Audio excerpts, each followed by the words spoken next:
Suji board வாங்கிட்டேன்டி. 3000 ரூபாய் ஆச்சு, கஷ்டப்பட்டு வாங்கினேன். ஏய் சுஜி,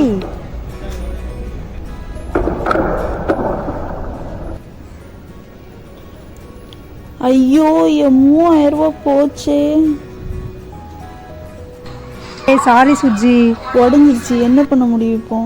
சரி விடு, கவலைப்படாத. ஒரு காம்போனன்ட் தானே உடஞ்சிருக்கு, சரி பண்ண முடியும். வா நம்ம லேபுக்கு போகலாம். இதான் நம்ம ஈஸி லேப்.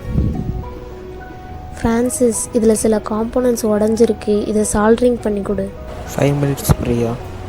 ஃப்ரான்சிஸ்ட சொன்னியே, சால்ட்ரிங்னா என்னது? சால்ட்ரிங் என்பது நம்ம எலக்ட்ரானிக் காம்போனன்ட்ஸை ஒட்ட வைக்கிறது. இதான் சால்ட்ரிங். கலர் மிஷின் மாதிரி இருக்குல்ல?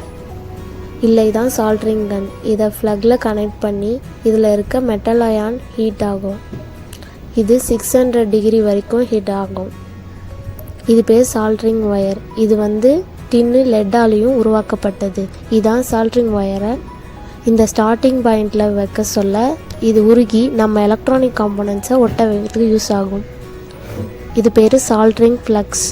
இந்த சால்ட்ரிங் ஃப்ளக்ஸ் எதுக்கு யூஸ் ஆகுதுன்னா, நம்ம எலக்ட்ரானிக் காம்போனன்ட்ஸை தூசி இருக்கும்ல, அப்படியே தூசியோடு வச்சா எலக்ட்ரானிக் காம்போனன்ட்ஸ் ஒட்டாது. ஒட்டாமல் இருக்கிறதுக்கு இதில் வச்சு எலக்ட்ரானிக் காம்போனன்ட்ஸை ஒட்டினோன்னா எலக்ட்ரானிக் காம்போனன்ட்ஸ் ஒட்டிக்கும். இது பேர் தான் பிசிபி போர்டு. இந்த பிசிபி போர்டில் தான் நம்ம எல்லா எலக்ட்ரானிக் காம்போனன்ட்ஸையும் ஒட்ட வைக்கிறோம். சிந்தா சுஜி, உன்னோட போர்டு ரெடி. என்னோட 3000 ரூபாய் தப்பிச்சுது.